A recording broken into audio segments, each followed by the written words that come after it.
છેલ્લા થોડા દિવસથી આપણે જે પ્રમાણે અગાઉની આગાહી જોઈ હતી એ જ પ્રમાણે અત્યારે ગુજરાતની અંદર વરસાદની મહેર છે એ ચાલુ થઈ ગઈ છે. ક્યાંક ને ક્યાંક હળવા વરસાદી ઝાપટાઓ પડી રહ્યા છે, પણ છેલ્લા 24 કલાકની અંદર જે પ્રમાણે અમુક વિસ્તારો છે કે જ્યાં જળબંબાકારની સ્થિતિ પણ સર્જાઈ છે, ત્યારે તમામ આગામી દિવસો છે એને લઈ અને વરસાદની સ્થિતિ શું થવાની છે, કયા કયા વિસ્તારોની અંદર ભારે વરસાદ પડી શકે છે, કયા વિસ્તારોની અંદર તંત્ર દ્વારા રેડ એલર્ટ, યલો એલર્ટ અને ઓરેન્જ એલર્ટ અપાયું છે, આ તમામ બાબતે આપણે માહિતી મેળવીશું. ત્યારે આપણી સાથે જોડાયેલા છે હવામાન નિષ્ણાત પરેશ ગોસ્વામી સર. સર, સ્વાગત છે આપનું સ્વરાજની અંદર. જી નમસ્કાર.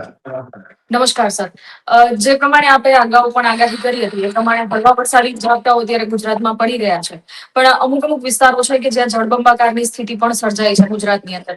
તો કયા વિસ્તારોની અંદર અત્યારે વરસાદની શું સ્થિતિ છે અને આગામી દિવસોની અંદર વરસાદની શું સ્થિતિ રહેવાની છે, સર એ વિશે આપની પાસેથી જાણવા માંગીશું. ખૂબ અજીબ પ્રકારનો અત્યારે જુલાઈ મહિનાના છેલ્લા સેશનની અંદર માહોલ ચાલી રહ્યો છે. અજીબ પ્રકારનો એટલા માટે કહેવું પડે છે કે અત્યારે 3 પ્રકારના હવામાન છે ગુજરાતમાં જોવા મળી રહ્યા છે. અમુક જગ્યાએ અનાવૃષ્ટિ છે, જેમ કે કચ્છ, પશ્ચિમ સૌરાષ્ટ્ર, દ્વારકા, જામનગર, પોરબંદર જેવા વિસ્તાર હોય. ઘણી જગ્યાએ હજુ વાવણી લાયક વરસાદ પણ નથી, એટલે કે અનાવૃષ્ટિ છે. ઘણી જગ્યાએ અતિવૃષ્ટિ થઈ ગઈ છે કે એક દિવસમાં એક સાથે 10 ઇંચ, 12 ઇંચ, 15 ઇંચ વરસાદ પડી ગયો હોય. અમુક જગ્યાએ મધ્યમ વરસાદ છે. ત્રણેય પરિસ્થિતિનું નિર્માણ છે. હવે જ્યાં મધ્યમ વરસાદ છે એમના માટે તો બહુ કોઈ ચિંતાનું કારણ નથી. જ્યાં વરસાદ બિલકુલ નથી તેની ચિંતા ખૂબ વધેલી છે. જ્યાં વધુ વરસાદ છે એ લોકો પણ ક્યાંક ને ક્યાંક ચિંતામાં છે. એટલે અહીંયા એક મને વાત છે પરફેક્ટ મગજમાં બેસતી દેખાય છે કે વિપત પડે ના વલખીએ, વલખે વિપત ન જાય, વિપત પડે સો ઉદ્દમ કીજીએ, ઉદ્દમ વિપત ને ખાય. વિપત તો ઘણી પ્રકારની હોય. વધારે વરસાદ પડે તો પણ એ વિપત ગણાય અને ઓછા વરસાદ પડે કે ન પડે તો પણ વિપત ગણાય. પણ હવે અત્યારે ઓલ ઓવર ગુજરાત અને ભારતભરની અંદર જોવા જઈએ તો લગભગ 8 જુલાઈએ જે આપણે વરસાદનો રાઉન્ડ પૂર્ણ થયો હતો એ પછી જે મોન્સૂન ધરી હોય છે એ મોન્સૂન ધરી ઉત્તર ભારત તરફ ખસી ગઈ હતી. કેમ કે બંગાળની ખાડીના અરબ સાગર બંને નિષ્ક્રિય થયા એટલે સ્વાભાવિક રીતે મોન્સૂન ધરી છે ઉત્તર ભારત તરફ ખસી જાય અને એ પછી ચોમાસું નિષ્ક્રિય થઈ ગયું હતું. પણ ફરીથી અરબ સાગરમાં પણ કરંટ આવ્યો છે અને બંગાળની ખાડી અત્યારે ફૂલ સક્રિય છે, જેથી કરીને ભારતભરનું ચોમાસું અત્યારે સક્રિય થયું અને ભારતભરનું ચોમાસું જે રીતે સક્રિય થયું છે તો એ જ રીતે ગુજરાતનું ચોમાસું પણ અત્યારે ખૂબ સક્રિય છે. હવે અત્યારે જોવા જઈએ તો ઘણી બધી સિસ્ટમ છે એ અત્યારે એક્ટિવ છે. હવે આમ જોવા જઈએ તો લગભગ મને યાદ છે ત્યાં સુધી સ્વરાજ મીડિયાના મારફતે પણ મેં ઘણી વખત ગુજરાતીઓને એક સંદેશ આપ્યો હતો.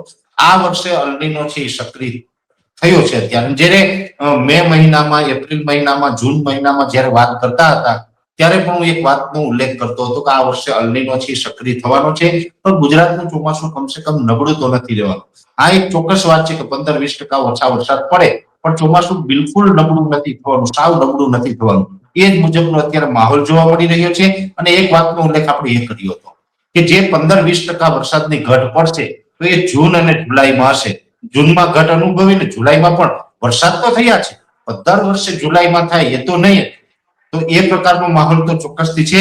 હવે અત્યારે જોવા જઈએ તો અરબ સાગર અત્યારે સક્રિય છે એટલે સૌ પ્રથમ તો અરબ સાગરમાં અત્યારે એટલો સ્ટ્રોંગ કરંટ છે એટલે આપના માધ્યમથી હું અપીલ કરું છું જે માછીમાર ભાઈઓ દરિયો ખેડતા હોય એમણે હમણાં 2 ઓગસ્ટ સુધી દરિયો ન ખેડવો, કેમ કે અરબ સાગર થોડો વધારે પડતા સ્ટ્રોંગ જોવા મળી રહ્યો છે, કાંઈ પણ દુર્ઘટના બની શકે છે. એટલે માછીમાર ભાઈઓ હમણાં દરિયો ન ખેડવો. સાથે પ્રવાસી મિત્રો કોઈ દરિયાકાંઠે ફરવા જતા હોય તો પણ દરિયાથી દૂર રહેવું હમણાં હિતાવહ રહેશે. ઊંચા મોજા ઉછળવાની પણ ઘણી જગ્યાએ સંભાવનાઓ છે. હવે અરબ સાગર અત્યારે એટલો સક્રિય છે જેથી કરીને મોન્સૂન ઓફશોર ટ્રફ હોય છે એ પોઝિટિવ થયો છે. મોન્સૂન ઓફશોર ટ્રફ એટલે ચોમાસા દરમિયાન જે ટ્રફ બનેલો હોય છે દક્ષિણ ગુજરાતથી લઈ અને કેરળ સુધી લંબાયેલો હોય છે, એ ટ્રફ જ્યારે પોઝિટિવ ફેઝમાં હોય ત્યારે પણ ગુજરાતમાં સારા વરસાદ પડતા હોય છે. એને કારણે પણ અત્યારે ગુજરાતના ભિન્ન ભાગોમાં વરસાદનું પ્રમાણ જોવા મળી રહ્યું છે. એ સાથે બંગાળની ખાડીની એક સિસ્ટમ છે એ જે ઉત્તર ભારત તરફ જતી હતી પણ એ જે ચોમાસું ધરી દક્ષિણ તરફ ખસી એટલે એ સિસ્ટમનો લાભ પણ આપણે મળ્યો છે. એમાં એક ટ્રફ છે એ પાછો અરબ સાગર સુધી લંબાયો છે. એટલે આ બધા જ પરિબળો એવા સાથે મળ્યા છે જેને કારણે અત્યારે ગુજરાતની અંદર સારા એવા વરસાદ છે અનેક વિસ્તારોમાં પડી રહ્યા છે. આમ જોવા જઈએ તો દક્ષિણ ગુજરાતને તો આજે ધોઈ નાખ્યું છે. મેં ગઈકાલે પણ અમારા જે વેધરના પ્લેટફોર્મ ઉપરથી મેં આખી મારી વાત રજૂ કરી હતી એની અંદર મેં ઘણા બધા વિસ્તારને રેડ એલર્ટ જાહેર કર્યા હતા. હવે જો આજે તારીખ છે 22 જુલાઈ, આવતીકાલે 23 ને પરમ દિવસે 24 તારીખ, એમ હજુ 24 તારીખ સુધી ગુજરાતની અંદર જો કોઈને ડેન્જર ઝોનમાં આપણે ગણી શકાય કે અમુક વિસ્તારમાં મેઘ તાંડવ થઈ જશે, એવા વિસ્તારની અંદર સુરત, વલસાડ, વાપી, નવસારી, ડાંગ જિલ્લો હોય, તાપી હોય, આ જે દક્ષિણ ગુજરાતના જિલ્લાઓ છે બરોડાથી લઈને મુંબઈ સુધીના, એ તમામ વિસ્તારને ભારેથી અતિ ભારે વરસાદની સંભાવનાઓ છે. એ પછીના કોઈ સેન્ટર હોય તો અરવલ્લી જિલ્લો, મહીસાગર જિલ્લો અને એ સાથે જે આપણે સાબરકાંઠા, બનાસકાંઠાના પૂર્વ ભાગો, મહેસાણા જિલ્લો અને પાટણના પૂર્વ ભાગો, આટલા વિસ્તાર એવા છે કે એમાં પણ ભારેથી અતિ ભારે, એકાદ બે સેન્ટરની અંદર મેઘ તાંડવ થાય એવા અતિ ભારે વરસાદ, રૌદ્ર સ્વરૂપ લે વરસાદ, એવી શક્યતાઓ પૂરેપૂરી દેખાઈ રહી છે આવનારા 2 દિવસ દરમિયાન. એ સાથે મધ્ય ગુજરાતમાં અમદાવાદ, ગાંધીનગર, વિરમગામ, સાણંદ, આણંદ, નડિયાદ, ખેડા, વડોદ, બરોડા, કપડવંજ અથવા તો જે કયા કહી શકાય કે આંકલાવ છે, એ તમામ વિસ્તાર ભરૂચ સુધીના એ તમામ વિસ્તારોની અંદર મધ્યમ વરસાદ પડશે, અતિ ભારે ની મધ્યમ. પણ આપણું જે કેપિટલ છે ગાંધીનગર અને આપણું જે મેન સિટી છે ગુજરાતનું અમદાવાદ, એમાં પણ એકાદ સ્પેલ છે અમુક વિસ્તારમાં ભારે થઈ શકે છે. એટલે કે ત્યાં અમુક નીચાણવાળા વિસ્તારમાં પાણી ભરાઈ જાય એવો વરસાદ પણ આવનારા 2 દિવસ દરમિયાન સંભવ છે. મધ્યપ્રદેશ બોર્ડરે છોટાઉદેપુર, દાહોદ, ગોધરાવાળો વિસ્તાર છે કે પંચમહાલ જેને આપણે કહીએ છીએ, એમાં પણ વરસાદની સંભાવનાઓ છે, સારા એવા વરસાદની સંભાવના છે. પછી આવે છે કચ્છ અને સૌરાષ્ટ્ર. હવે કચ્છ અને સૌરાષ્ટ્રમાં આવનારા 2 દિવસમાં જોવા જઈએ તો સૌરાષ્ટ્રનું જે બોટાદ, ભાવનગર અને અમરેલી, એમાં થોડોક મધ્યમથી ભારે વરસાદ પડશે.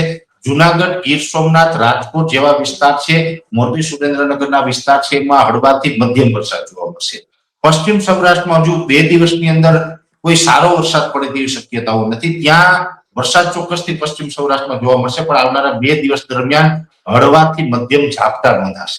એવી જ રીતે કચ્છમાં હળવાથી મધ્યમ ઝાપટા આવનારા 2 દિવસ દરમિયાન નોંધાય એવી શક્યતાઓ છે. પછી આ 24 તારીખ પછી આ જે સિસ્ટમની અસર પૂરી થાય, ટ્રફની અસર પૂરી થાય, પાછળ પણ બીજી એક સિસ્ટમ અત્યારે આવે છે. અને હવે જો અત્યારે જેમ અલગ અલગ મોડેલોના આધારે જે અમારું પ્રિડિક્શન છે, અલગ અલગ સેટેલાઇટના માધ્યમથી પ્રિડિક્શન કર્યું છે અને મિટિયોલોજીના સિદ્ધાંત ઉપર અમે એટલું ખાસ કાળજીપૂર્વક જોયું છે કે દ્વારકા, જામનગર, પોરબંદર અને કચ્છ, આ જે 4 જિલ્લા એવા છે જેના માટે ખૂબ ચિંતા છે. એની વ્યક્તિગત મને પણ ચિંતા છે. ખેડૂત તરીકે હું એનું દર્દ, દુઃખ સમજી શકું છું. એટલે શાંતિ અને અશાંતિના દરવાજે ઊભી અને હું એક વાત કરવા માંગુ છું કે અત્યારે જે બંગાળની ખાડીની બીજી નેક્સ્ટ સિસ્ટમ જે આવી રહી છે, એની અંદર અત્યારે જે મોડેલ જે ઇન્ડિકેટ કરી રહ્યા છે એ મુજબ જો કોઈ ફેરફાર ન થાય તો 25 થી 31 જુલાઈમાં એ પશ્ચિમ સૌરાષ્ટ્ર અને કચ્છને પણ સારા વાવણી લાયક વરસાદની સંભાવનાઓ છે. પણ અંતે તો દ્વારકાધીશના હાથમાં રહેશે. વિજ્ઞાન અને ટેકનોલોજીના મારફતે જેટલું પણ આપણે પ્રિડિક્શન કરી શકતા હોય પ્રિડિક્શન કરી શકીએ. વરસાદ તો આપણે ક્યાંયથી મેડમ લાવી તો નથી શકવાના, પણ પ્રિડિક્શન કરીને બિલકુલ માહિતી આપી શકીએ. અત્યારે મને ઉજળા ચાન્સ દેખાય છે પશ્ચિમ સૌરાષ્ટ્ર અને કચ્છ માટે. એટલે આશા રાખું છું કે 31 જુલાઈ સુધી બધા થઈ જશે. ઇન શોર્ટ કહેવા જઈએ તો આજથી લઈ અને 31 તારીખનું જે સેશન છે એ તમામ દિવસોની અંદર વરસાદની શક્યતાઓ પૂરેપૂરી છે. સારા વરસાદ થશે અને સાર્વત્રિક વરસાદ થશે. હવે આમાં એવું નથી કે 2-5 જિલ્લામાં થશે બીજામાં નહીં થાય, એવું નથી. 31 તારીખ સુધીમાં ખૂબ સારા વરસાદની પણ સંભાવનાઓ છે. અને 31 તારીખ પછી ઓગસ્ટમાં પણ વરસાદ છે કન્ટિન્યુ વરસતો રહેશે. એટલે બહુ ચિંતાનું કારણ નથી. આમ જોવા જઈએ તો આપણું જે 4 મહિનાનું ચોમાસું 15 જૂનથી લઈને 15 ઓક્ટોબર સુધી, આ 4 મહિનાનું ચોમાસું એટલે 120 દિવસનું ચોમાસું થાય. હવે 120 દિવસમાં આજે 22 જુલાઈ થઈ છે તો 42 દિવસ ચોમાસાના પૂર્ણ થયા. હજુ આપણે એમ કહી શકાય કે 50% પણ ચોમાસું આપણે પૂર્ણ નથી થયું. 40% એ નથી પહોંચ્યું. 120 દિવસમાંથી માત્ર 42 દિવસ થયા છે. તો ત્યાં સુધીમાં આપણે આમ તો એકંદરે સારા વરસાદ નોંધાયા છે. ઠીક છે કે જે પશ્ચિમ સૌરાષ્ટ્ર અને કચ્છને નથી એ વાત અપવાદ છે, પણ બીજા વિસ્તારમાં તો સારા થયા છે. તો 42 દિવસ હજી થયા છે. બાકીના હજી દિવસો છે, ઘણા બધા દિવસ બાકી છે. તો એ બાકી છે એ દિવસમાં પણ આપણે બધા જ ને કમસે કમ ઓલ ઓવર ગુજરાતને વરસાદ થશે. કોઈ જગ્યાએ કે કોઈ જિલ્લામાં સાવ દુષ્કાળ પડે એવું નથી થવાનું. વરસાદ છે બધામાં થવાના છે. ચોમાસું પૂર્ણ થાય ત્યાં સુધીમાં મેડમ લગભગ હું એટલું ચોક્કસ કહી શકું કે ગુજરાતના તમામ ડેમોમાં સારા પાણીની વ્યવસ્થા થાય, કુવા અને બોર છલી જાય ખેડૂતોને, અને ખેડૂતો શિયાળુ પાક પણ કરી શકે, ઉનાળુ પાક વાવી શકે.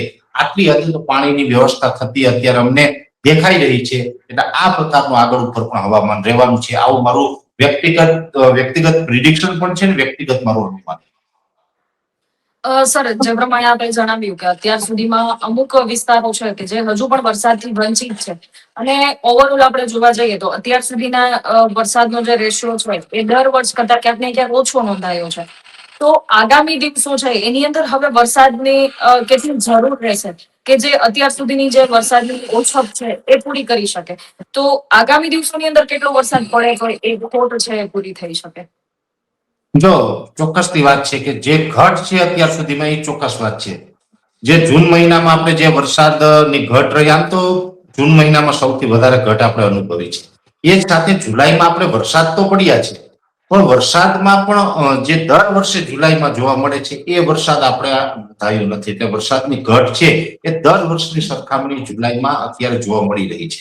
પણ હવે બનતો જઈ રહ્યો છે. આઈઓડી હજુ વધુ સ્ટ્રોંગ થવાનું છે. આઈઓડી એટલે એમનું ફૂલ ફોર્મ થાય ઇન્ડિયન ઓશન ડિપોલ.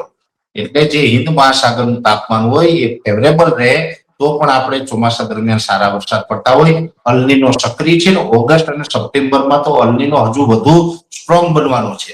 છતાં પણ આપણે આઈઓડી નો લાભ મળશે. એટલે ઓગસ્ટ અને સપ્ટેમ્બરમાં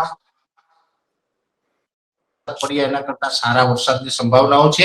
એમાં ઓગસ્ટનું જે છેલ્લું અઠવાડિયું હશે એમાં તો લગભગ ગુજરાતભરની અંદર પાણીની સમસ્યા લગભગ હલ થઈ જાય એ પ્રકારનો વરસાદ પણ થવાનો છે. અને સપ્ટેમ્બરમાં પણ રાબેતા મુજબ સારા જ વરસાદ થવાના છે.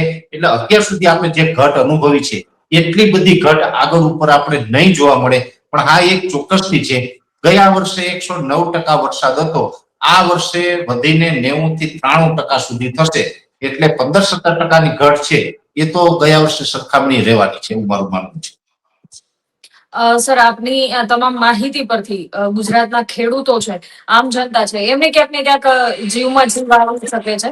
કેમ કે આપના દ્વારા માહિતી આપવામાં આવી એ પ્રમાણે આવનારા દિવસોની અંદર વરસાદની જે શક્યતાઓ વ્યક્ત કરવામાં આવી છે એ બદલ સર આપનો ખૂબ ખૂબ આભાર.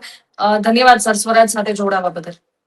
ખેડૂત ભાઈઓ છે એ ખેતરમાં ડ્રોન ઉડાવતા હોય છે ત્યારે આપણે એક પ્રશ્ન સતાવતો હોય છે કે જે આપણે અત્યાર સુધી જીપીએસ ટેકનોલોજી વાળા ડ્રોન વાપર્યા છે, જેથી કરીને મોબાઈલ ટાવર છે અથવા તો હાઈ ટેન્શન લાઈન પસાર થતી હોય, કોઈ વૃક્ષો હોય, ત્યારે જે જીપીએસ ટેકનોલોજી વાળા ડ્રોન છે એમાં ટકરાય અને ટ્રેસ થાય છે. પણ એગ્રીઓન લાવ્યું છે જીએનએસએસ ટેકનોલોજી ડ્રોન, જેથી કરીને એ ડ્રોન છે એ કોઈ જગ્યાએ ટકરાય નહીં, પોતાની રીતે જ ડિસિઝન લે છે અને મૂવ થઈ જાય છે. જેથી કરીને જીએનએસએસ ટેકનોલોજી ડ્રોન છે એ વાપરવાનો આગ્રહ રાખો.